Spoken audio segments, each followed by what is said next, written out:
I want to highlight an issue that I think is often overlooked, and that is the impact of immigration policy specific to domestic violence victims. The reality of the United States today is that we have created an environment of terror for immigrants, both legal and illegal. And I would argue that no human is illegal. Conditions enabled by the current regime empower abusers. We're all aware that ICE is not just picking up immigrants who are here illegally. They're trying to meet their quotas. They do not care. If you are an immigrant in a relationship where you are being abused, you now have to weigh the risk of your abuser against the potential risk of being deported if you call and seek help from the police. There is no longer any place which is safe for immigrants. And abusers are smart enough to know how to work this situation to their advantage. They can more readily control their victims by threatening to report them to ICE if they do not comply. Abusers can also escalate their level of violence against the victims because they know that their victims are going to be afraid of attracting any kind of attention from any governmental authority.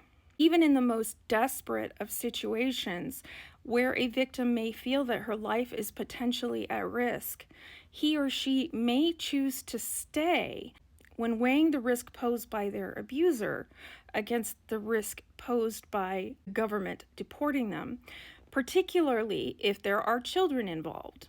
If you are a domestic violence victim who is not an American citizen and you call 911 for help because you are being abused, there is a possibility that you will be very quickly deported and separated from your children in another country, which will make it very, very difficult for you to fight to establish custody or to prove the domestic violence case as a justification for why you should have custody versus the abusive parent. So not only is the current administration filled with men who are themselves abusers, they have now empowered abusers, both men and women, to escalate their abuse and further victimize those who are already victims. Asking for help is no longer an option. Add to that all of the funding for domestic violence organizations, which is being either eliminated or severely restricted, and immigrants experiencing domestic violence in 2025 are in a horrific no-win situation. And the reality is that while both men and women experience domestic violence, women are more often the victims of abuse.